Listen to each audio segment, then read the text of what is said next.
Oh, great. All right. So this is a chance for us to get together. This was thought about this weeks ago when Orangutan Caring Week was being um, was planned out, and I was thinking, what can I do to maybe make it a little special for our members? And I thought, well, why not a gathering on Zoom? We have the technology. We should be very used to it by now. A chance to get to know our members that are supporting us, certainly our volunteers who are very much part of this organization. So that's what it's all about for tonight. We're going to be talking about the Caring Week, its history. We'll talk about some of the other aspects that kind of also are part of this week, like rock the rainforest, and hopefully we can get some of you all to like spread the word this for the rest of this week. Yeah. And then we'll talk about orangutans and what's happening with them. I'll just maybe flesh out this agenda a little bit so you have an idea what we can look forward to. Talk about the history, the theme, focusing on hope and positive action, something that I'm sure Jane Goodall would agree to. Um, and of course, the auction, talk about our volunteers, some of the challenges affecting orangutans, and some of the good news that we see on the horizon. And for the organization, we have our challenges as well, and some also, I think, hopeful signs. And then what's happening next year and beyond. We can talk about that and just we can chime in anytime if you got any ideas or you'd like to express your thoughts on any of the things we're talking about. So that's kind of where we're heading. And yeah, so to start things off, I want to welcome everybody. And I think as far as the introductions, Anthony, you're my co-host on this Hey. presentation. Yes, I am. Um, Hi folks. Yeah, I'm Anthony. If you haven't listened to the Orangutan podcast featuring Dr. Gary Shapiro and myself, Anthony Porter, check it out. I think we're on Spotify, YouTube, we're on all the things, but I'm here to lend an enthusiastic hand to Gary as he's the spearhead of this. But um I do American Ninja Warrior. I do like social media, nature education stuff. But all around, I think I've gotten 150 million views at this point online, and I'm just trying to educate people to get them outside to help our planet. But it was a pretty symbiotic relationship when I met Gary, and now we're just in cahoots trying our best to spread the word. Yeah, yeah. I'm really fortunate that you're making the time for us. I know you're so busy, really busy, which is wonderful. Yeah, Busy's good. Busy's good. Too yeah, busy is and not good, but I'm very close to being too busy. yeah. Well, you're not that busy. You couldn't spend some time tonight. I mean, that's all that counts as far as I'm concerned. So Always for you guys. Yeah. If thanks I very might ask, how did you two meet? much. So I did Nikki, one of the volunteers, did a San Diego brewery orangutan event.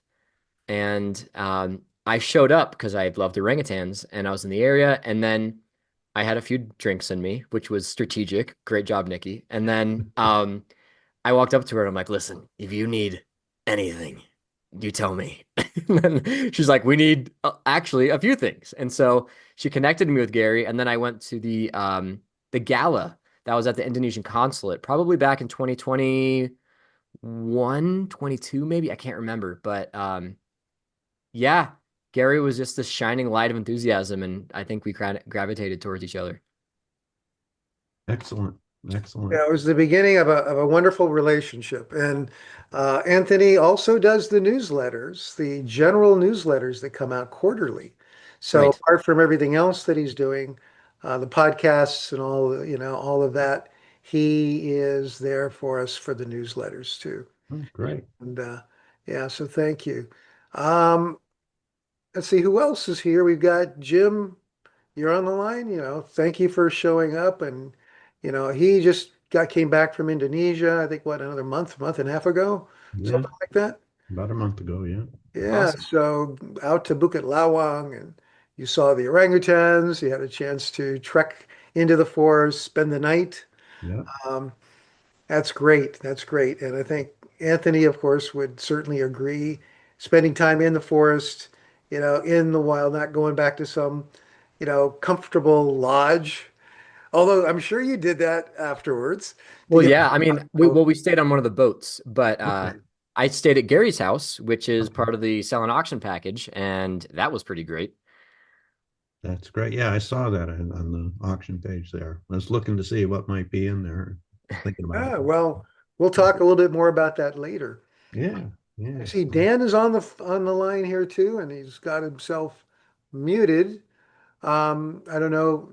You don't have to unmute. You don't have to show yourself. You want to just be part of this, that's fine as well. And so we're going to just kind of like people are going to show up, and I'm sure have a chance to either break in and say hi, or wait until we call on them and try to get them to express themselves a little bit. So that's the introductions.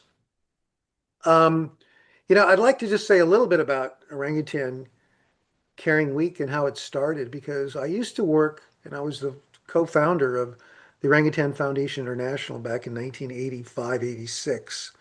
And 10 years after that, in 1995, we decided, both Dr. Galdikas and I, but it was really my insistence that we choose a month. That was the month that she went into the field for the first time in November of 1971, that we would use that as the occasion of doing Orangutan Awareness Week. And so for a while I was there, we did push that as a way to just, bring it to people's attention. But then after I started the Orangutan Republic, it was the education initiative when we first started, and was in Jakarta talking with officials and the parliament and the ministry. It was very clear that the word in Indonesian, kesadaran, didn't sound so good, but peduli, which is care, sounded much better and had a better theme to it, I think, when you go from just being aware to caring. Hmm. So we transformed it in November of '05 to International Orangutan Caring Week, and we launched it at the Parliament building in Indonesia, and had the Minister of Forestry, declare it, and we've been keeping it going ever since. So it was in Indonesia, it's Pekan Peduli Orangutan. Pekan is week, another form of week. So PPO is what they call it there, and we call it Orangutan Caring Week. So every year we have a different theme, and this year the theme is focusing on hope and positive action. Lovely. Yeah, yeah.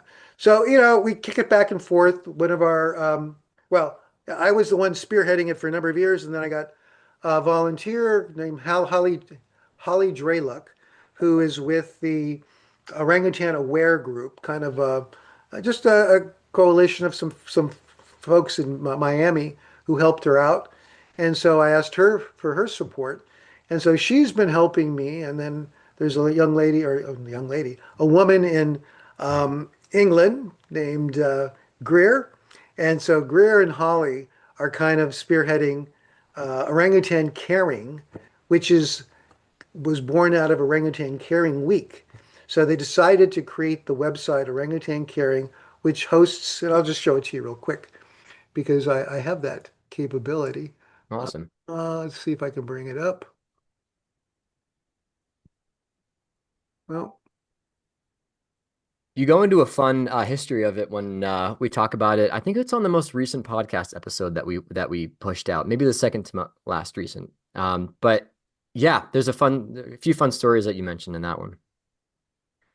I'm trying to get, I've got that floating controller, which Um, I can't, oh, there it goes. I can move it now. controller is such a bug. It's funny because we can't see it, but to us, yeah, it's chaos. Oh, here we go. Okay.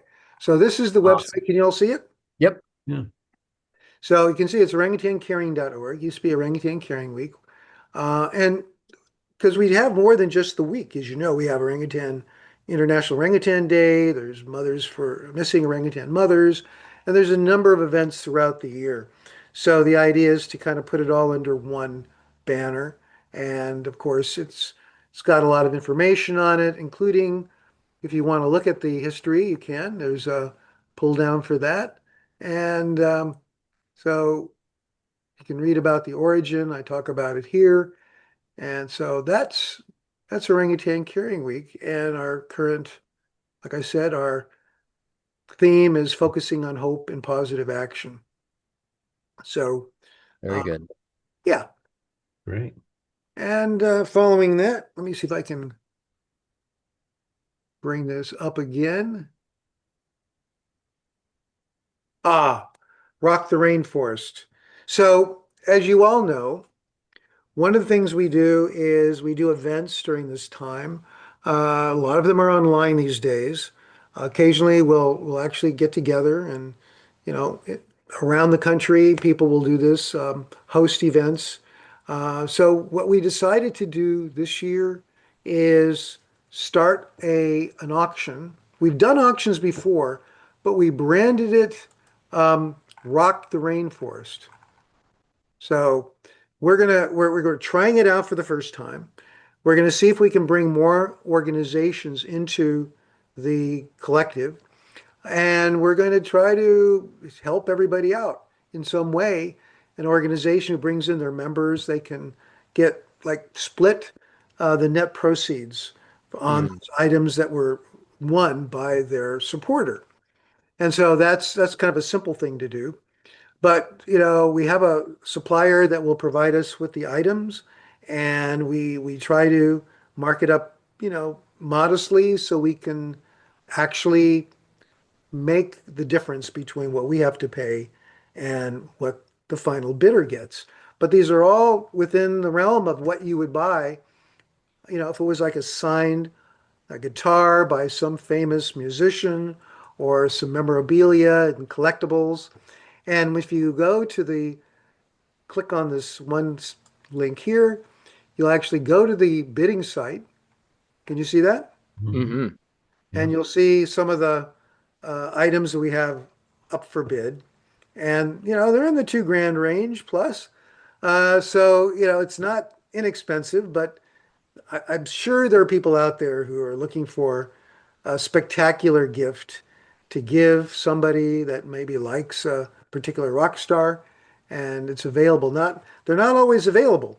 So again, this is what we do have, and it's a chance to look at maybe some collectibles from some of these artists. Bruce Yeah. Springsteen, we got a few good ones right here. Um, and you can go through, let people know about it. Here's the Beatles, Abbey Road, signed by the 2 surviving Beatles. Um, yeah, and then some sheet music we can see right here. Um, and we go on and on. Looks like we've got an opening bid on your house in Bali. We do, yeah. That seems to be very popular, and hopefully somebody will bid it up, and we'll be happy to host them whenever they want to go if it's available. Yeah, it's a beautiful, beautiful spot. Oh, Yeah. I saw the pictures and it looked quite nice. So Yes. So someday, if you get back to Bali, Jim, yeah. we hope you can stop in. Oh, And yeah. yeah, so here it is. That's the one right here. My book's there as well. And then we got some spectacular um, excursions that somebody might want to bid on to Africa, so a photo safari, or go to ancient Egypt. And then on Saturday, we are going to have a chance to meet in person the photographer of Woodstock, the official photographer, really? Wow. Henry Diltz, who did these photos that he gave to us. So we are going to, we don't have to, it's not in consignment. Whatever we sell them for, we can collect for the organization. And How cool. he was in Bangladesh. Well, no, he did the concert for Bangladesh, getting a shot of Bob Dylan and George Harrison, which was what a wonderful duo there, right? And Yeah. My dad and I just did the African safari that we bid at the silent auction a couple years ago. We just did that in July. It was amazing. right, you went to Zulu Nyala, right? Yes. Okay, this is a different place. Awesome. Well, maybe Think I about gotta it. give Think those about one it. too. You haven't been to this one, so do think about it. And yeah, if you look here, you can choose amongst the different categories. This makes it much easier. So if you want to look for like, travel, click here, and then you get to see the travel items real quickly. Mhm. Yeah. So you guys have any questions? Yeah, this is like, and of course, if people want to make donations, we have already got $1,000. Hopefully others will donate between now and the close. And of Mhm. course, anytime anybody wants to donate, we do have buttons on our website that will bring the funds to us. And what we'll try to do is kind of aggregate them for this period of time so we can let everybody know that our fundraiser, our, you know, Orangutan Caring Week fundraiser was highly successful. Good. Yeah, absolutely. Do you have any Um, questions about this? Anybody?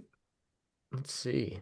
Looks really interesting. That's quite a collection of guitars there. The one guitar from Eric Clapton, if I'm not mistaken.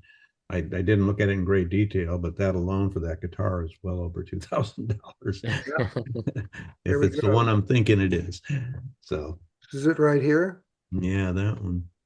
All right. Man. A Fender Squires Stratocaster. Yeah, some of these, when you go online, you can see the guitars are actually thousands of dollars too. Yeah. Oh yeah. And then to have somebody actually sign it and it's forensically, again, certified as done by the artist. So again, this auction supplier does provide this for us. And we've had a good relationship with them for, gosh, I don't know, at least 10 years. That's great. Yeah. That's great. Well, it looks very well organized, I'll say that. Thanks. And again, it's the kind of a thing that we hope to be able to pop up in the future, Hmm. make it available. Again, if we have a theme that makes sense, say maybe some rock star's birthday, something like that, maybe we can get some collectibles from them up there. And who knows? It'd be great to get a few words from them as well, but that might be asking for too much. So anyway, that's Rock the Rainforest, the online auction. Hmm. So we can move on to the volunteers, which I know, Anthony, you've been a volunteer for at least several years. What, 5 years, 6 years, something like that? Couldn't tell you. I know it was pre-mask. That's all I can tell you. Pre-mask. Okay, that If dates, right? that's just like an era now. We just say things like that. Yeah. Right, right. But we've got, I don't know, 30 or 40 volunteers. Each person is valued by the organization. By me personally, I really thank them for putting in their sweat equity and their time. And they have a tremendous number of things they can do. A lot of it, of course, is behind the scenes. Occasionally, we get somebody wanting to go out into the field. And that's a little bit special because, over the years, I've worked with folks that have wanted to go into the field. And I think, Anthony, you've actually done that once for us, right? I haven't gone in the field for the OURF, but Okay. I have been out there. Well, maybe I'm just channeling your spirit out there because, Or yeah, you're a time traveler and you've t already seen me do it in the future, which I plan to do. yeah, there you go. Well, we once had a handicapped person. I think she was quadriplegic. She went out and volunteered and hiked up those steps at Bukit Lawang Gym. Okay. And she walked the trails with crutches Oh, and with help, of course. She yeah. came back. She taught in schools. She went out to the schools there. Spent, I think, maybe a month or so volunteering on our behalf. So, and she posted, and those are very, very special people who are willing to pay their way Mhm. and to do kind of a working holiday. Yeah. So we can arrange for it. It's not easy because, frankly, unless you know the person and how they might react to the field, some people just look at National Geographic, see the pretty pictures, and they say, I want to go out there. And then the first day they're there and the insects start to buzz around them, they're saying, this is not for me.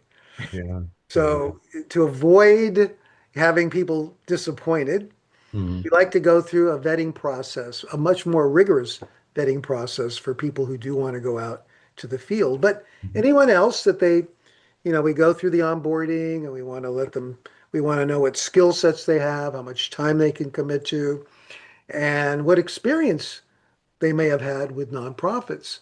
Yeah. We bring people in, and we brought in dozens and dozens of them over the last year, and some are working in different areas. We've got teams now. We're working in team approach for social media, for our Google Ad Grant program, um, our development program, membership, all of that.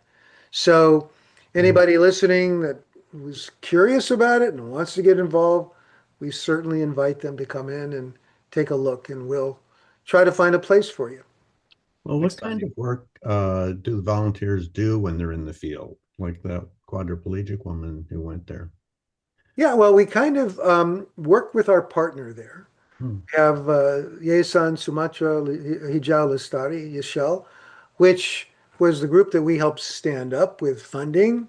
And one of the things we try to do is find a set of programs that they can get involved in, depending upon the amount of time they're going to be there. Now, quite honestly, a lot of work for them because they have their own programs to do, Mhm. and to kind of take them off of that path to kind of babysit or watch volunteers is kind of a big ask. But there are some volunteers who may have had previous experience, self-starters who don't need any hand holding, and just kind of give them something to do and they're going to be off and doing it.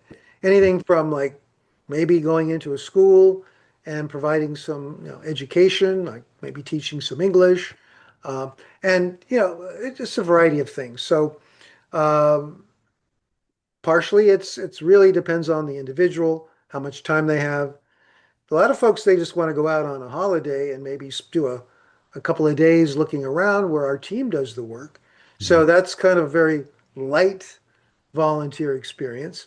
Yeah. But others might want to spend weeks there, and then you get a chance to dig in deeper, meet some of our colleague organizations, and get a fuller picture of what's happening in the field. Yeah. Because I was quite impressed, reading about the women's groups in that Yeah, same area around Bukit yeah, and and those are the target seeing. groups we're going after. Those are Yeah. the target groups we're going after now, Jim, with the new CCMI program. I've I've asked them to go ahead and find these women's groups and also village groups. So it doesn't have to always be female, but certainly what we're trying to do is get them to train the trainers and then get those folks going out into the sub villages and some of the remote areas around the village. As you know, the villages are kind of scattered out around the perimeter of the park. Yeah. And, Lao Damak and Batu Jonjong and places like that, which are kind of connected to the Bukit Lawang area that you visited. Hmm. So, penetrating in and trying to have reach into the communities and get the trust of the leadership is very, very important and Yeah. sets the stage for other programs that we want to bring out there to reduce conflict and to provide livelihood opportunities for the people there. Yeah. So, if you ever want to go back out again, let me know and we will talk. Sounds good. Yeah. I'm getting a lot Now, of ideas going here as we're talking in our previous conversations too. Makes it nice. So Yeah. awesome. yeah. Now, Gary, let's say folks can't get overseas and they're watching this video later on YouTube. How do you think would be their best course of action to reach out to make sure that they want to volunteer and get in contact? Well, you can just send an email. You can send it Nice. to anything from volunteers@orangutanrepublic.org or info@ expressing an interest. We do have a page on our website. So if I even take you there, just to show you, well, before I go there, you can see that we do have our calendar of events. So we try to post. This is something volunteers can help us with, help manage the website and putting on our next set of activities, as you can see. Mm. There's a lot to do for a volunteer, but if they do want to jump in, you can see get involved, and we have a lot of different things people can do.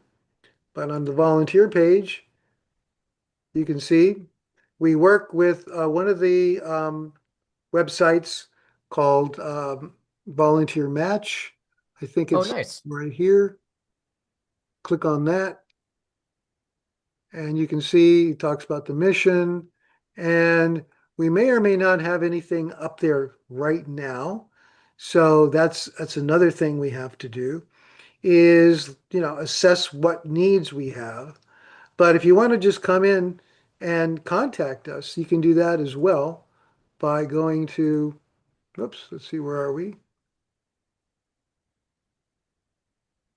Your browser looks like mine. Well, I try to get it all loaded up for this thing here. Now it's like trying to find, well, where was I?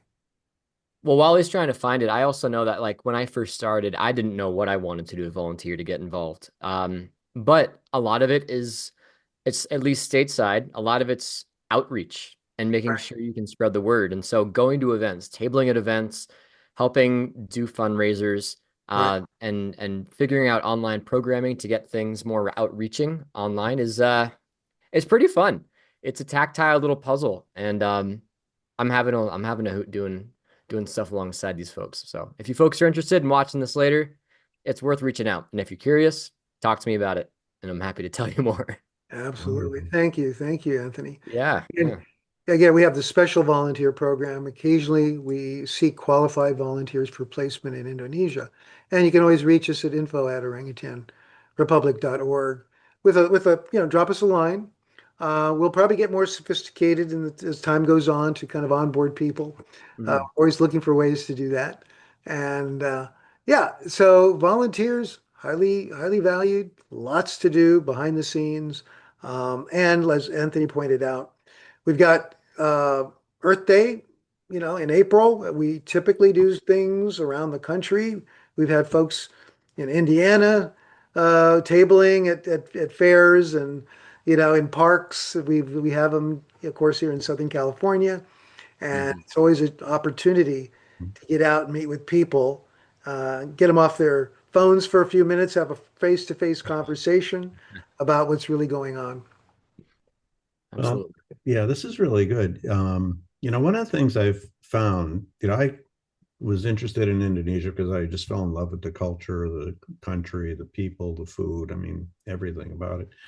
And one of the things I found is that when I talk to people, even just about Indonesia, a lot of people don't even know where Indonesia is. Yeah, And so when you start talking about orangutans, they go, "Oh yeah, well, I see them in the zoo or something, or maybe you see them."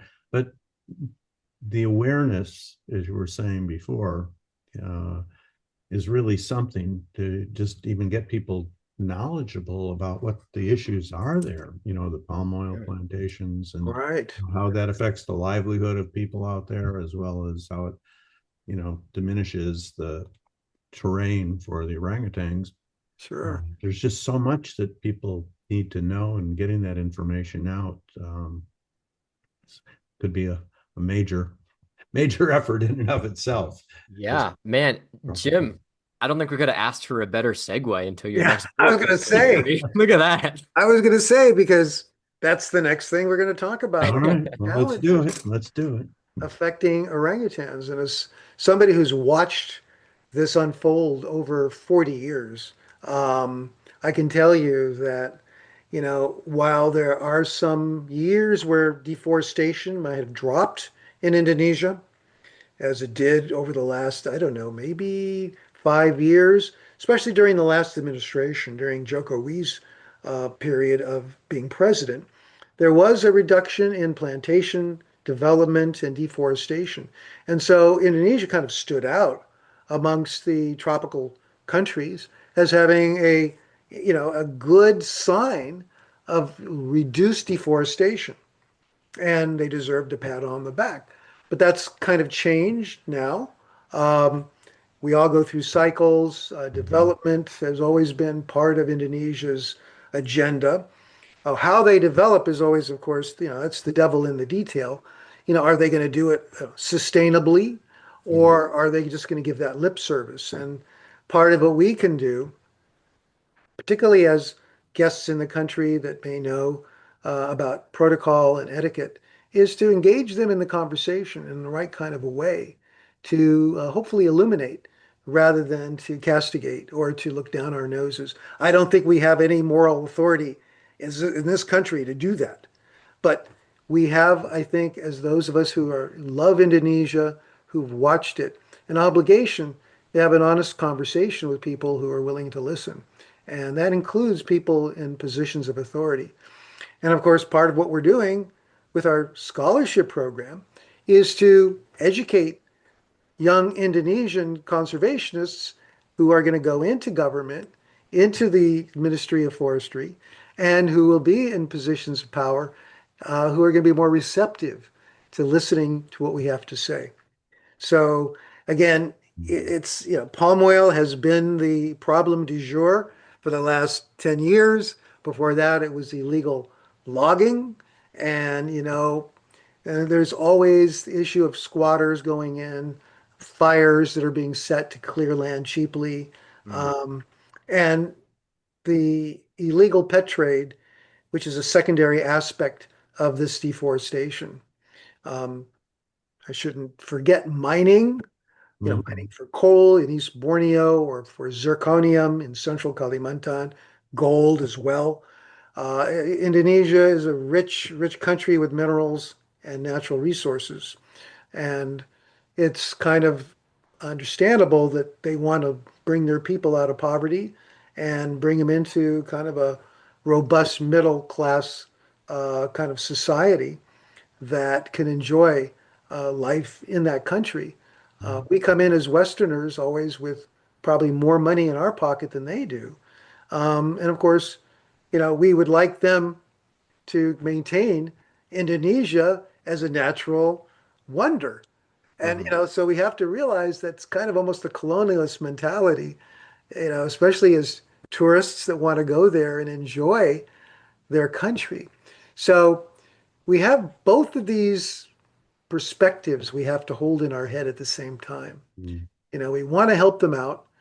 We would like them to keep their country and the wildlife intact, but we have to be mindful that it's their country to develop.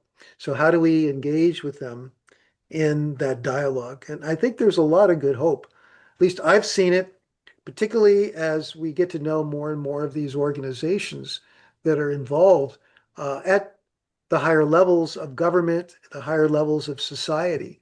Whether it's like in my case, visiting the new Indonesian capital of Nusantara with my wife this last August, had a chance to meet with some high officials, with people who are very influential, and I was able to talk to them about orangutans. And I think, that dialogue will hopefully continue on in another couple of years if we can do this conference that I'd like to do in the new capital. So again, bringing orangutan issues, great ape issues, environmental issues to the new capital city, I think will be a very good opportunity for us to further the discussion, particularly, amongst those people there and across the archipelago.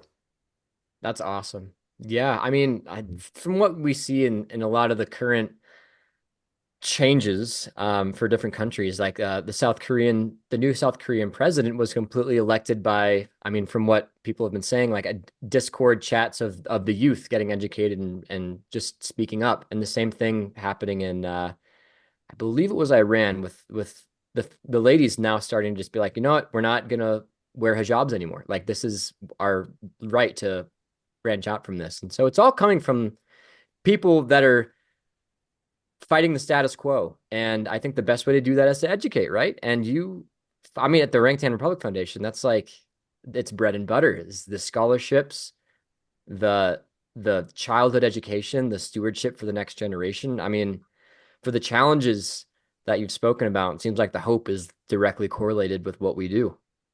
Exactly. Exactly. Jim, you Well, had a question? no, I've got a comment though. I think, you're absolutely correct in terms of targeting the youth, the pemuda, as they say in Indonesian, because when you look at, history, especially of Indonesia, it was the youth that kind of got Indonesia to become its own independent country, the pemuda, That's right. young people. Mm. And then you look at the uprisings around, the globe recently, it's a lot of, college age students, and younger, whatever, who are out there, demanding change, and rightfully so, because they're the ones who are going to be taking over. And when you look at a lot of the status quo in various governments around, it's run by people who have got already some interest in maintaining the status quo. Yep. But the youth, it's their future. And I think by educating them, that's why I'm kind of interested in the scholarship program here, to see, how Yep. can it be built up? Because the young people have the energy, they've got the foresight, and they still have the idealism, I think, in many cases, to make things happen for the right reasons. That's Yeah, well put. there is a trajectory for all of this, as you probably know, when even organizations that are small like ourselves start to grow and get bigger and bigger. There's a kind of a reduction in the amount of idealism, and it becomes more pragmatic, more practical, of trying to just kind of keep the beast alive rather Yeah. than be small. It's kind of like the mammals and the dinosaurs in a sense. The mammals rose because the dinosaurs couldn't make it after the last asteroid. There's going to be a catastrophe at some point. And it really is the youth with the ideas in all primate societies, by the way. So we see it's the youngsters who are the inventive ones, the creative ones, and it's the older ones who are like watching from a side eye view. What are these youngsters doing? But eventually it permeates through the primate society, and so we see that in all forms of politics. Whether it's primate politics or human politics, that the youth are going to educate the older folks, but it's the older ones who got the power. They got the control. And Mhm. and so there's this kind of a balance and homeostasis of sorts that form the basis of how societies will grow and contract.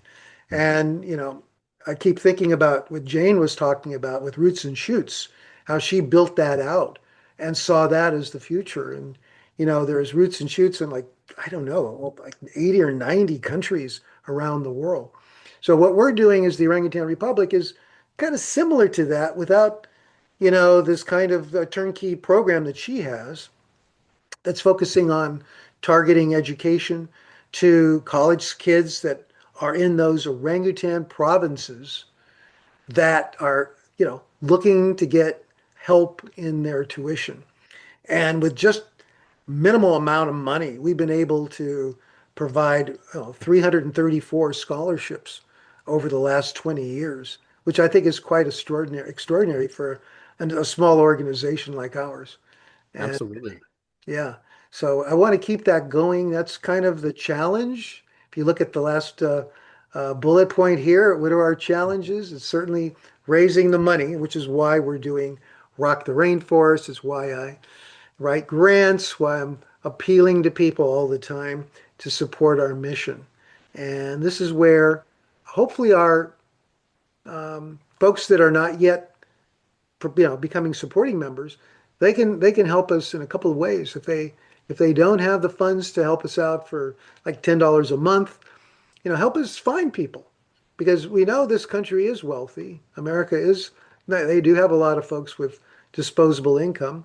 And, I can't think of anything more important than helping, the rainforests and the oceans, both lungs of the earth, sustain itself for the next generations to come.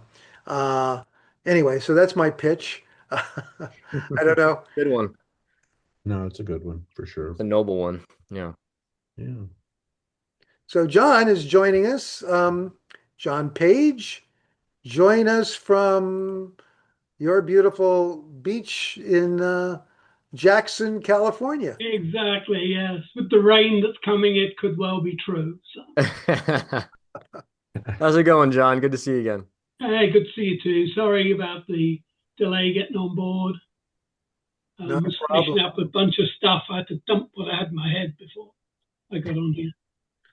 Well, we're Nope. talking about Orangutan Caring Week. We were talking Mhm. about the auction, what's going Okay. on. And then we segued to volunteers, which of course you've been a volunteer. We've known each other since OFI, days of OFI, right? Oh, absolutely. Yeah, Yes. so you've been, In fact, John, if you notice his hairdo is very similar to mine. It's the current I'm fashion, man. closing I'm out in. of I'm style. closing in. Yeah. And John actually was my double ganger in Sumatra back, I think it was '07 or '08. '06, '06. 2006. Yeah. '06, we did a conference in Sumatra. Hmm. And people kept coming up to him and calling him Dr. Gary. And it was like, wow, okay. Yeah. It was nice, lots of hugs. And then they were like, oh, you're not Dr. Gary. Well, anyway, I really thank you, John, for being a volunteer for so many years, helping out with our IT side. And hopefully we will continue to expand Hmm. in the tools that we need to stay competitive and to make ourselves be more effective in what we do. So thanks for joining us today. Um, I was talking also about the challenges that orangutans face. And again, Right. their story has been up and down. They discovered this new population of Tapanuli orangutans away from Batu Toru, that region.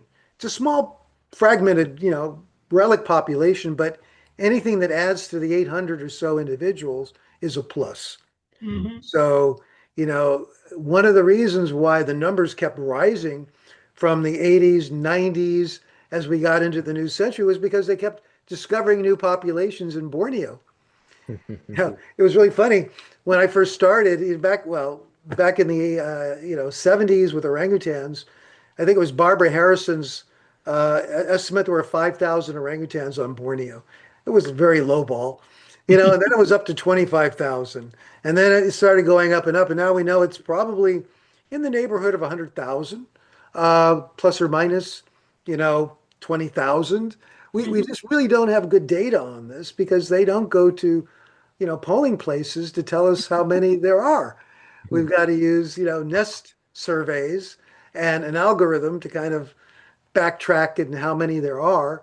And my hope, of course, technology with things like infrared on drones, we can Hmm. see them glowing in their nests and use that as a new tool to do more frequent measures of their populations in different ecosystems because you have to realize that their density changes from the lowlands where they're at the highest density up into the submontane areas where they're like less than one per 2 square kilometers.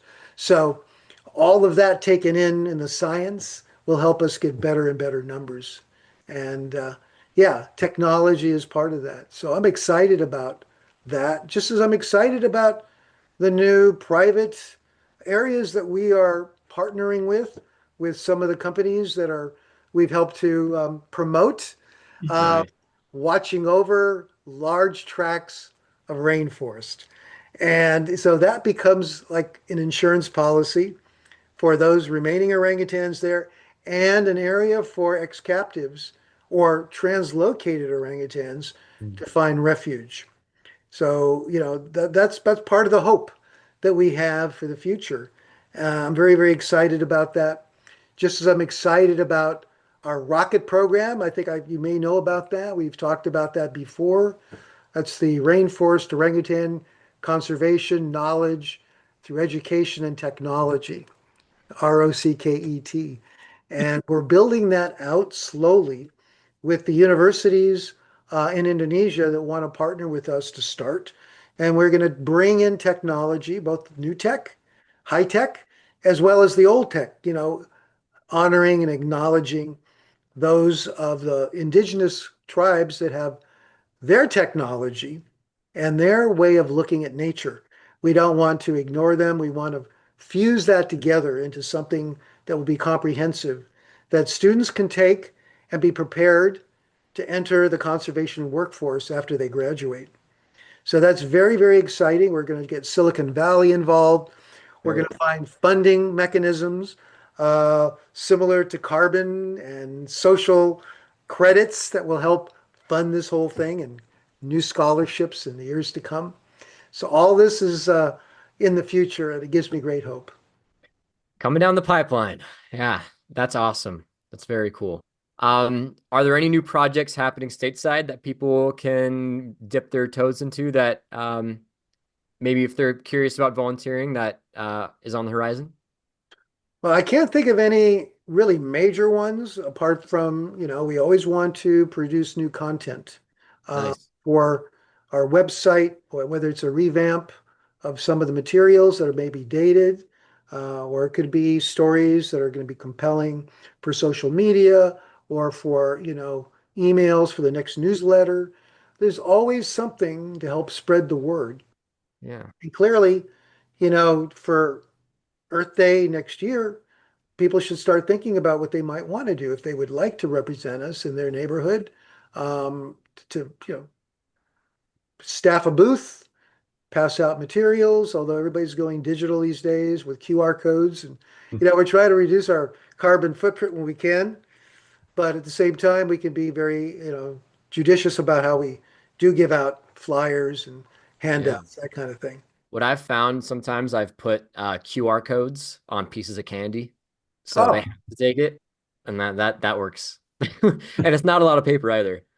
well, hopefully the candy comes from sustainable palm oil and not, Of course. Yeah. of course.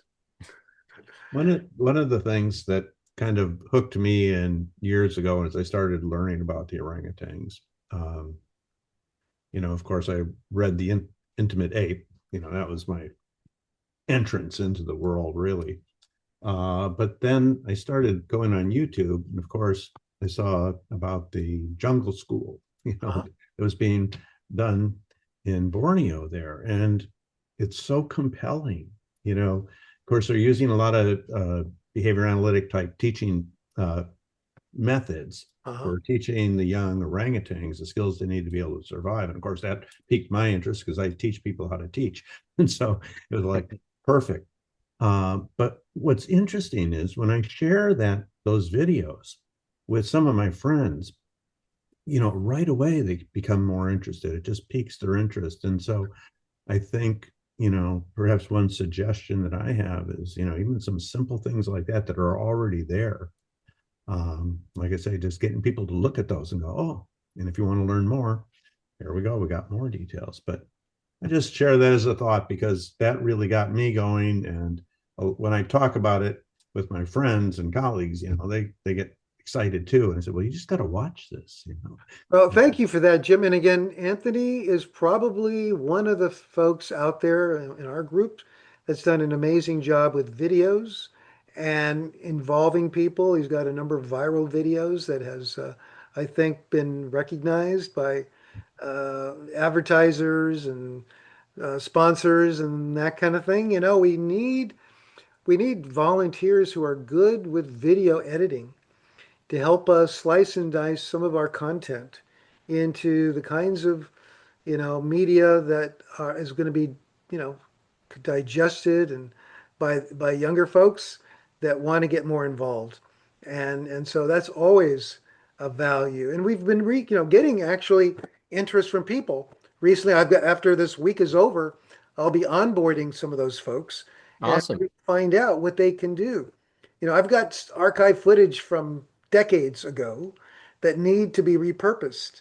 The things that you've seen online, some of them you don't know if they're AI generated today or what is actually real. Mhm. And that makes it really challenging to kind of qualify what we're watching. There's far too many of these gorillas saving kids or hiding in ways that, oh, people's heart just goes out for them. Well, we don't know. I think some of that is AI generated. And, Yeah. and so Yeah. we have to be kind of cautious about that. At Mhm. the same time, if we can bring people in authentically into our organization, that's what I'm looking for. I'm not looking to do it fraudulently. I want to do it with the right ethics and the right values. Mhm. It's like I don't like seeing performing orangutans. A lot of people laugh at that, and again, it may attract people, but it's not really what we stand for. So Yeah. finding the right message is so, so important.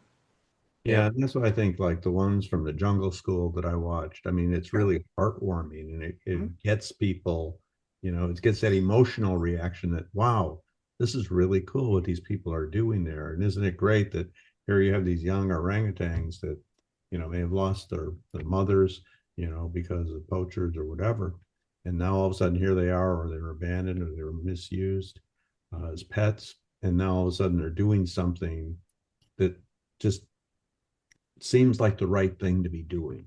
And then when people see that and they see the success of some of these programs like that, it really is heartwarming for them. And I think that's the emotional tie that'll often help get people more interested in learning more. So Absolutely. And again, when you pointed out something really salient, Jim, how these youngsters acting like babies, learning how to return to the wild, so compelling. And of course, behind each one is a horror story yeah. that you don't always hear about because it may not be age appropriate. Talk to the youngsters about that. But Mm-hmm. as we grow, we have to have that conversation about how brutal their abduction is by the killing of the mother, because no orangutan mother gives up their child willingly. Yeah. The methods that have been used have been atrocious. I mean, not just bullets, but the use of fire, the use of dogs, and machetes. I mean, it's really unconscionable what people do, have done. And so educating them about that and getting them to see that orangutans are part of the community, uh, part of what keeps the rainforest healthy. So that helps support the people there. And, getting them to become, instead of the hunters and the poachers, um, the rangers, finding livelihood for these people. And this has been one of the secrets of conservation in Africa and South America, as well as Southeast Asia. Mm-hmm. So again, that requires money. That requires some kind of a method of providing them with an alternative income. So we got to think outside the box and figure out ways, innovative ways, particularly in this new, internet era, as AI also starts to come along. How can we leverage that to really enhance putting, money into the hands of people who would otherwise destroy the forest? And yeah, there's a lot of interesting solutions on the horizon, but the devil is typically in the detail, and the follow-up is typically what lacks in Mm. so many great ideas. We can sit around and talk about them, but actually walking them through the halls of Jakarta, getting through the bureaucracy, getting buy-in by the local communities, because they see us almost automatically as trying to take advantage of them, because that's what colonialists have done over the years. So how do we break through that and get the trust and implement these programs? That becomes the real issue. And that's why socialization for years is required. Yeah. I have a friend, wealthy man. He's gone off to the Indonesian man. He wants to help out these local communities, and he throws money at the problem. And he then wonders why it didn't work. Why did they just take the money and just use it for themselves? I said, you've got to socialize. You got to bring an NGO out there and partner with the people and educate, Mm. and then prepare them like a good field to plant the seedlings and see what kind of crop you get. Otherwise, it's just going to be a failure. And so, getting people who've done this, like we've done in Sumatra and we're doing with our partners on Borneo, we've got to learn these lessons and try to scale that up, especially around the perimeter of the national parks and protected areas, because that's really where the action is. And so there's a lot of good hope out there. I got to tell you a good hope story. Our partners, YSHL, just got their MOU with the Department of, the National Parks Authority in Gunung Luser National Park in Sumatra. They got the signature. That means they now have the legal authority to go inside the park and work on degraded areas. And there are a lot of them inside the park. These areas that were once kind of used by enclaves. These are people from the village that moved in. Nobody said they couldn't be there for a number of years, so they kind of got grandfathered in, and they come in and out to trade, but they're actually within a protected area, And so the government is kind of in a, caught between a rock and a hard place. How do they, get them out when these people have been there for so many years? Mhm. So, we can go in now and work with them, try to encourage them to leave and reforest those areas that were used for agriculture or for oil palm, that kind of thing. Mhm. And so that's part of the future for the group that we started 5 years ago. And I look forward to working with, of course, these young um, women-led groups that may not have any legal authority, but they have the desire and the willingness to go out there and help them build the capacity to stand on their own. So I think that's the best thing we can do. As much as we would like to go out there and, help them out, we can help them out by helping them help each other. That Right. that to me is really the key to long-lasting success. Because if we go in and show them, after we leave, they go back to their old ways. And we've seen that happen over the years. So what we want to do is let them become the teachers, get them behind it, support that effort, and then help them find funding, both internally and externally, so they can run these projects themselves.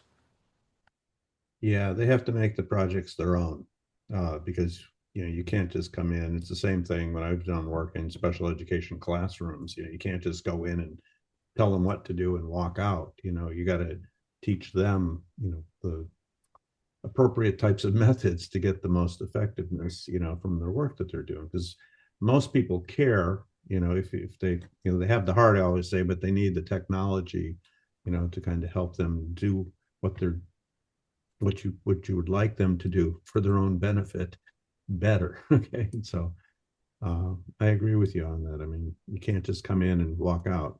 You got to build a sustainable system so that when you leave, it's going to be maintained because of the benefits that they're getting from following with the program that you set up. So, Yeah, it's well said. yeah. Yeah, I'll tell you a funny story. Oh, funny story. It was a uh, eye-opening story. I went out to, I think, the village of Batu Jonjong and met these beautiful women, all dressed up. They were essentially serving as the moral leaders of their village, singing songs about picking up garbage, singing songs about taking care of the streams, about, essentially taking care of their environment. And I said to them, I said, this is great, what can I do to help? They said, well, we would love to be able to sing the music with a electric organ. I said, Huh. you got it. Went to Maidan, went to one of those malls, found a music store, bought one for, I don't know, 25, $30 and brought it out to them. And they were so happy. It's not about the money. It's about what they really need to make them feel happy, make them feel complete. They Mhm. don't want another dam project brought in by the World Bank. Uh, that's not what they're looking for. They're looking for something to make their village prosper, and that means, I think, in many cases, feeling happy. Yeah, yeah. Huh. That's so Well, cool to that is hear. great I story. remember if I could share just like my inspiration story. The first time I got really involved with like feeling like the rainforest was somewhere that I wanted to like get into, Um, it was in college and my friend, I was like, man, I just want to like sit on a piece of land for the rest of my life and protect it until I die. That's like what I want to do. And my buddy's like, all right, that's cool, but like maybe you should figure out where needs your help first. And then the first documentary I looked up was about Camp Leakey and Kusazi, who Gary, we've talked about Kusazi in the past, but Yeah. um the harrowing story, like you were saying, like really awful roots, benevolent people that wanted to help but empowered the local community. And then to see the legacy of not only the people there, but how the people are affected by their work. Um, it was that was probably the most impactful film I've watched in my entire life, and seeing how that really affects them makes me really want to do more. And yeah, like you were saying, like getting those kind of videos out in front of people, I think is the next big key to making conservation viral, you know? Yeah. Well, people don't like to read very much anymore. It's like, This is they want something that they can see right away and, feel good about doing without doing the work of going line by line, page by page, yeah. A lot of it now they come to expect it to, like our computer programs, we expect them to work. And when we click on something that doesn't work, we get mad because it should work, right? And it's kind of the same thing here, rather than giving them, big documents to read about, why they should be interested and what can be done and all that. You kind of got to peek them and bring them in with, something that's easy for them. So, It's both a fascinating phenomena that we're watching. It's also troubling because, as you well know, it takes reading materials to dig deep into any subject matter. Hmm. If we're going to be doing in the future is relying on AI to provide the content, and we'll basically be slaves to them when the thing breaks down. We're going to not know what to do. And it's really critical that we understand the underpinnings through reading and diving deep into subject matter. mhm, And so I see this as one of the big issues. And then, of course, there's the other issue of our own kind of spiritual values, which, can take many forms, whether in my case, it's more philosophical and, it's kind of rooted to some of the Eastern philosophies, but, being present to what we have and needs to be balanced with all the other things that we do, the planning and the doing, it's the being and, being in nature, for example, you know, having those forest baths that we have that the Japanese really look up to that we take for granted when we're out, hiking in the forest. Anthony knows about that very well. And so, we've got to kind of balance all this stuff out and, not pulling away from our technology and getting into nature, which I think is so important. And we've got to I think build that in to whatever it is that we do have. If we're doing a new app or we're doing a new program online, let's figure out a way to disconnect our viewers and encourage them to spend some time outside, maybe go on a trip to Borneo or something like that. Yeah. Yeah, that's well put. I yeah. think in the marketing world, you have like the funnel of engagement, right? And so the first level of it is awareness. And then after they get into that awareness funnel, you get in them into consider something, the consideration phase. Then after consideration is conversion. And then after conversion is dedication. So yeah, that funnel process of like how do we get the broad into the specific and get them to lock into our mission? Um, that's the dedication of every company ever. And it's hard because I do the same. I do nature education videos, and I also want people to understand what I'm trying to get them to do with silly jokes and nature being like, get outside. The point of this is to make you feel comfortable outside. It's not some scary place. Then once you're good with that, what do you want to do when you're outside? And is that threatened by anything? And it probably is. And then what can you do? So, yeah, figuring out that funnel is a lifelong journey for everybody for sure. We are always open for people that want to help us create those funnels, to tell the story, effective storytelling, and Hmm. enrolling people into becoming volunteers is one step. Another one is for people just to support us in some, meaningful way. Mhm, Doesn't have to be, thousands of dollars a year. It could be, $25 or something like that. The price of several cups of coffee over a year would help us out and build our membership. Uh, Hmm. so, it's one of those things. How do we bring people in for that? And it's going out, meeting them like at these events. It's maybe bringing them in with a compelling video on social media and bringing them into that funnel. mhm. Yep. Yeah. Yeah. John's been so quiet. And normally he's got lots. He's pregnant with ideas. You got anything you'd like Kind to of share? multitasking, unfortunately. Oh, The downside of being on crazy deadlines with a major corporation. Yeah. It just drives me nuts how they survive. It really does. I mean, totally chaotic, totally disorganized. John was supposed to be here in Santa Monica yesterday, and for reasons he would probably not want to explain. Oh, I can explain some of it.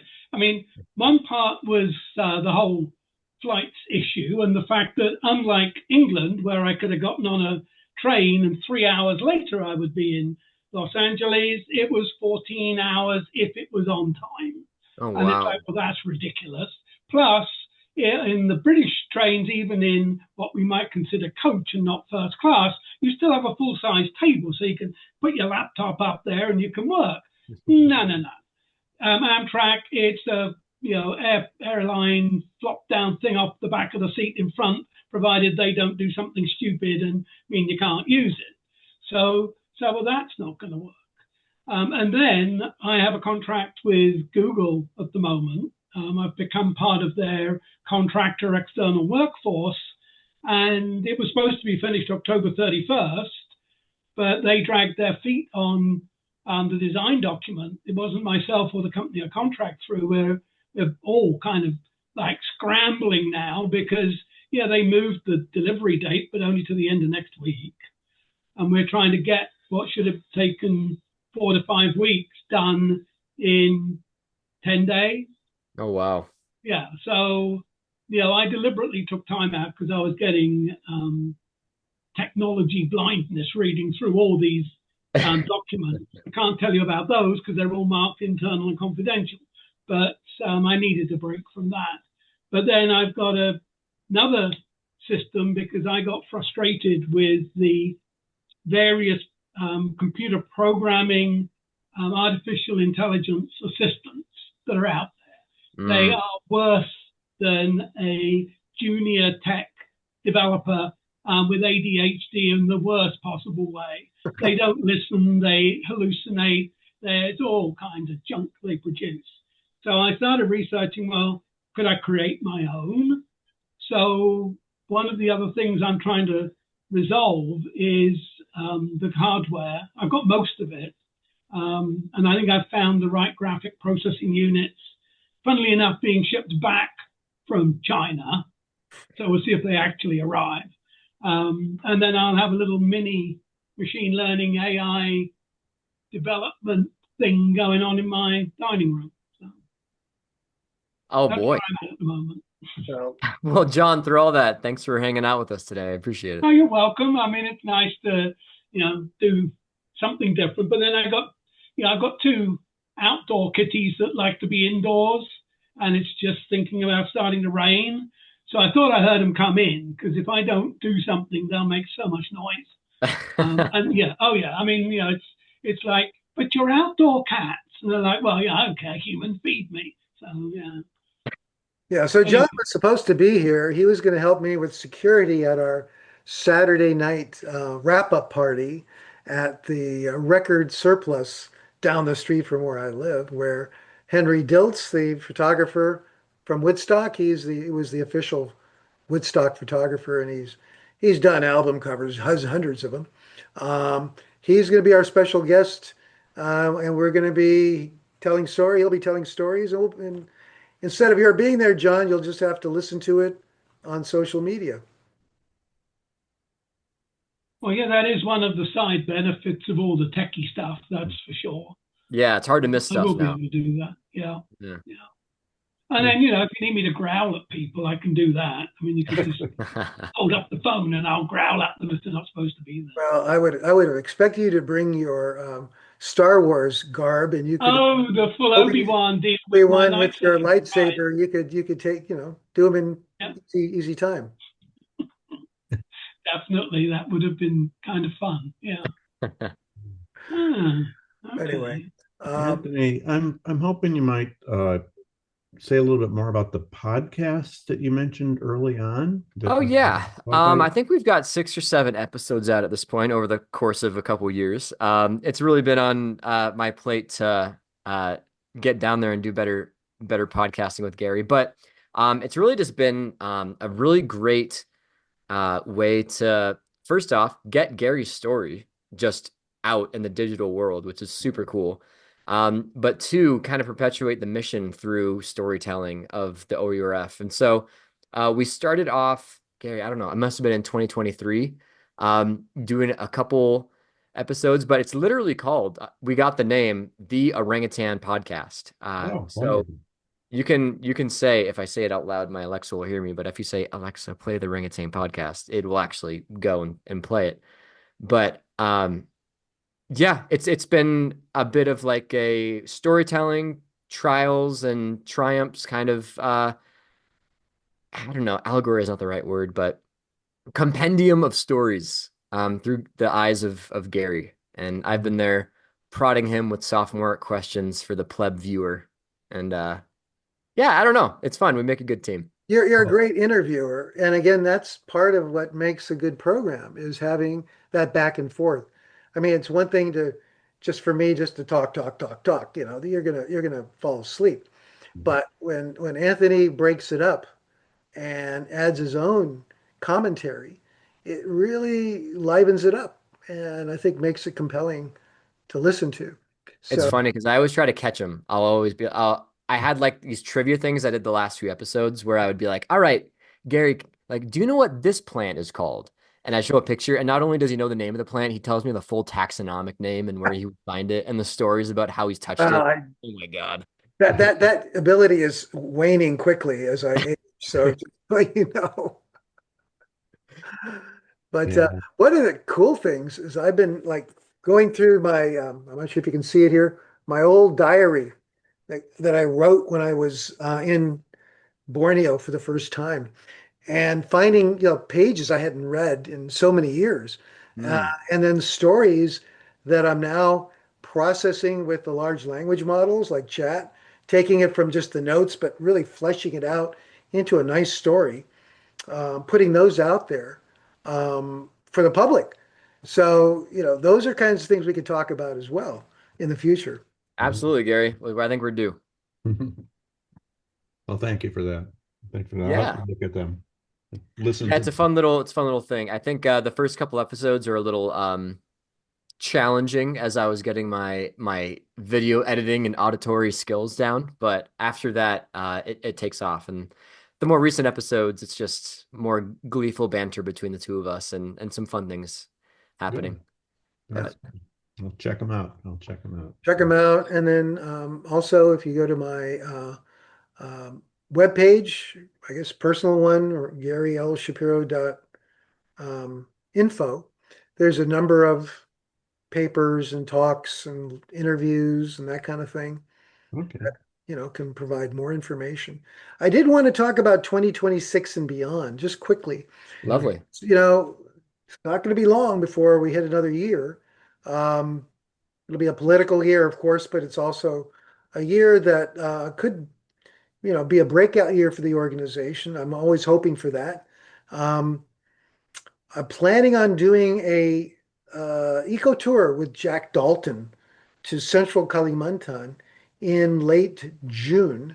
Although I'm going to be talking with him about the challenges of him catching up with us because he's got a tour to Peru right before ours.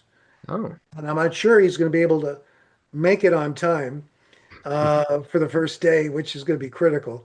We're going to have that conversation. So either it's going to be where we're planning on going now, or we could change the location and move it another day or 2 days later, because going to where we're going is a nightmare of logistics with the number of partners who are out there and our window of being out there. It's going to be very, very tight.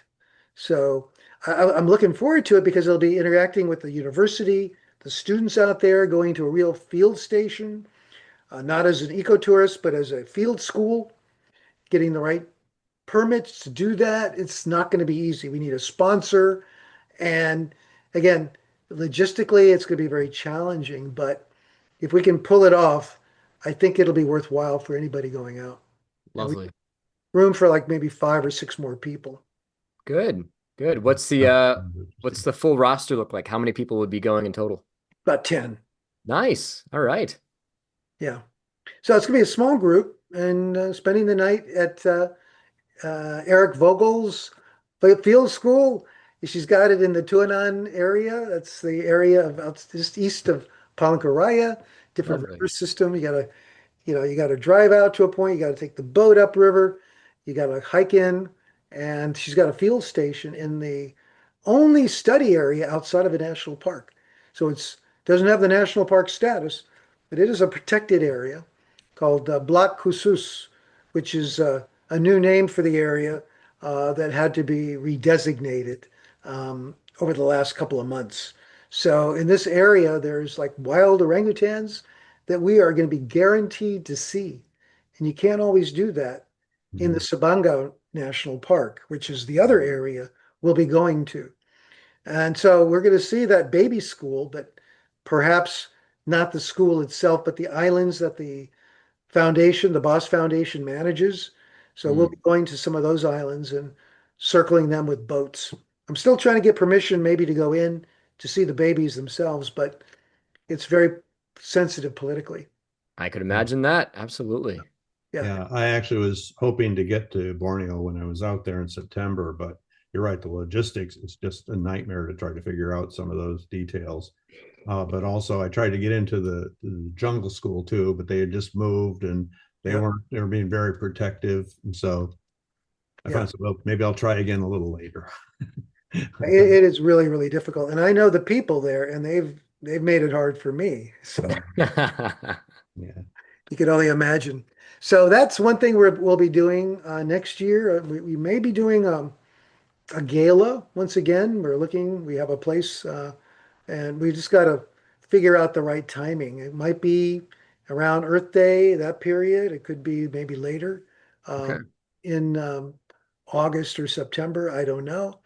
But, when you do a sit down event, it's a lot of work, but I think people are more inclined to be generous. And also, it's a good chance just to meet people and talk like real primates face to face. Yeah. You know, No, it's kind of challenging a few years back. you're totally right about the higher inclination for engagement um and donations. I think the last one that I attended was uh it was next to the train station out there in LA. Bergamot Station. Bergamot, that's right. Yeah. That was an incredible event. That was very well put together, and I think it was a pretty profitable venture to get all those folks there. Yeah. And it was when James Baylog, That's the right. photographer, came out. He received a Pongo. And we have two of his photos up for bid still. Oh, look at that. Perfect. So, and another segue here to try to promote the auction. So, please take a look at James's beautiful shot, the thinker orangutan and the old man and the ape. Uh, those belong to us, but we are obligated to sell them above the reserve price. So, Hmm. hopefully there'll be somebody that's willing to put the bid down and walk away with something like that. Beautiful. Yeah. Yeah. Okay, one further thing I'd like to talk about would be 2027. And it's my hope that with the support of the Indonesian government that has indicated to me that they're interested in doing a conference, that we could do the fourth Great Apes of the World Conference in the new capital city of Nusantara in mid-July of 2027. And that would be something worth putting on your calendar and possibly coming out as an attendee. Uh, Yeah. we're going to sell tickets, of course. The city will be ready to accept and receive more and more tourists. It is a green capital city, the new capital. Um, we're staying on top of that to make sure that they stick to good environmental standards. They've asked my help for some support in that regard. I've talked with the head of the Environmental and Emergency Response Division of the new capital city. And so I'm looking forward to actually going out in January to see if I can push this agenda a little further and get an MOU and a committee set up so we can take it to the next level. But Beautiful. yeah, it's kind of exciting. You know, Yeah. And so this is in Jakarta, you say? no, Nusantara. Oh, This interesting. is the new capital city of Indonesia. The one that, well, it's kind of interesting because it's been a political nightmare Mm. to move the capital to Borneo. It was in the workings of the first government of Sukarno and Suharto, second president. They've talked about it. In fact, the city of Palangkaraya, which is the capital of central Kalimantan, was first proposed as a capital city for Indonesia. But like so many other projects that didn't have the political will or the funding, it got stalled and never went anywhere. It really took um, the political acumen of Joko Widodo or Jokowi to that was the former president before Prabowo. Uh, it took Jokowi and his charisma and his insistence of actually creating Nusantara out of a secondary forest area between Samarinda and Balikpapan, a little inland. So that whole area is now a special zone, and it's going to be like kind of like Washington D.C. or DKI Jakarta, the whole Jakarta area. It's Mm. a special province in itself, and they're putting in an airport. It wasn't there in August, but it will be there probably next year, and we can fly straight in from Jakarta instead of taking the bus ride. Although I'll tell you, taking the bus ride, you go past Samboja Lestari, which is another orangutan area, and we had a chance to visit that um, reserve when we were doing the tour this last time. So we'll have excursions. We'll be seeing the other parts of Nusantara where they're designating it for glamping and camping and areas for they have actually have an orangutan sanctuary that the president's brother runs outside of the capital city. Wow. We'll put in a bunch of interesting side trips, and it's just really a spectacular place. I was quite impressed by it. Yeah. Good. Excellent. Excellent. Yeah. Anyway, so that's beyond that, and I guess as we hit the 1 hour and 30 minute mark, I'd like to just ask if there's anybody has any final thoughts because we could keep talking all night long, and I certainly don't want that to happen. John, Well, you got anything you'd like to add? I'll keep plugging away at stuff and things that I'd planned for OURF and for you, Gary. They got pushed because of the Google thing.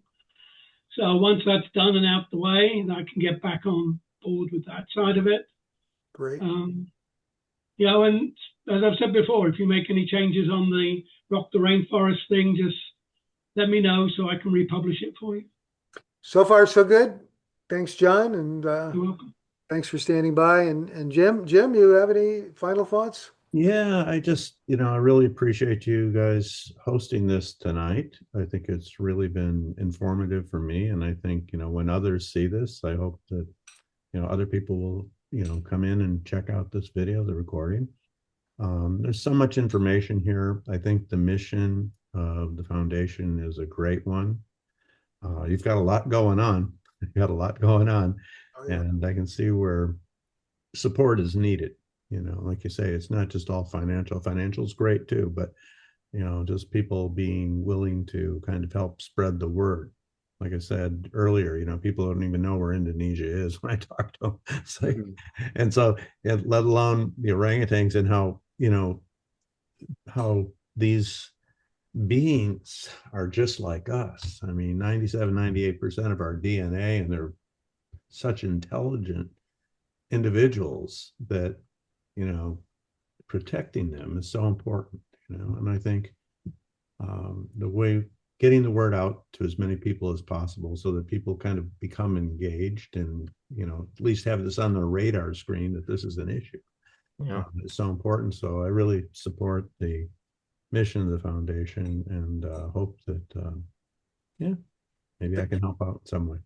So, Thank you. Terima kasih banyak. And sama-sama. Anthony, you got anything you'd like to wrap up with? I could kind of piggyback off what Jim said, but basically anybody that is interested in helping out and getting involved, you don't have to have orangutan skills, it's anybody that has anything to offer. Finance, marketing, or just an interest, an enthusiasm for people and orangutans. That's all you really need. Um, I always thought it was a kind of a growing up, I'm like, oh, people are like work at nonprofits or there's NGOs, and it was like so highbrow and almost gatekeepy to me. Like, oh my God, like these people are like these saints and altruists. But it's yes, but also it's just people that want to help. And it's as easy and simple as that. There's no big change in your life you have to make to try to help out when you can. So Yeah. that's what we're trying to do. And if folks want to join, that's where we're here. Well, thank you, Anthony. And again, one of the things I try to let people know, the volunteer program is so important to me personally. I know that others have tried to talk me out of it, thinking, well, you can't depend on volunteers. I said, you know what? Volunteers are the lifeblood of any organization. They give, their sweat equity. They give from their heart. And while they're not doing it for a paycheck, they're doing it because it means something to them. So it's almost a natural filtration type of a operation. The people who really want to help will stick around, and the ones who show up just because they want to say, "Oh yeah, I've been with the foundation," they'll disappear. And I've seen it happen, and that's perfectly fine. I think it's important to have a platform that's as inclusive as we are, that provides people with an opportunity to improve their skill sets in different areas. And when it's time for them, because frankly, they need a job, and maybe they don't have the money, and this is the way for them to kind of start showing that they care about something. And that looks good on their resume as well. And I think that's important too. So again, it's both a platform for that, but it's also, as you know, a way to invest in the future for Indonesia, a country, as Jim pointed out, most people will never be, well, can't tell you where it is on a map. If you ask 100 people, 90% of them will not tell you, like they'll think it's like in Africa. It's got such an exotic sounding, or they'll point somewhere in the Middle East or something. And Yeah. they don't even know that Bali is part of Indonesia. They think it's its own country or, whatever. So it's Yeah. Indonesia, it's best kept secret. We're helping to illuminate the world about where orangutans are mostly found. And they are found in Malaysian Borneo, by the way. Although, you know, the Malaysians aren't going to acknowledge Indonesia, and the Indonesians, for their pride, don't mention Malaysia. But they're on both Borneo and Sumatra, the two islands. And yeah, we have the platform for people to get involved. I very, very much appreciate everybody that comes to the family of the Orangutan Republic Foundation. Um, and I want to work with them in a way that, fits their lifestyle. And so please, if you're watching, if you're listening, check us out. I'm sure there's something we can do. Um, and I look forward to continuing this journey. So thanks, everybody. What a great wrap up. Thank you very much, Gary. All right. Thanks, Gary. Have a good rest of your evening. Thanks a Thanks, lot. David. Thanks, Jim. This All is right. this is Orangutan Caring Week, and let's enjoy the rest of it. Please bid. Absolutely. Visit rocktherainforest.org and let your friends know. Put in that bid. Take care, Will everybody. do. All right. Thank you, guys. Thank you, folks. Thank you. Cheerio. All right.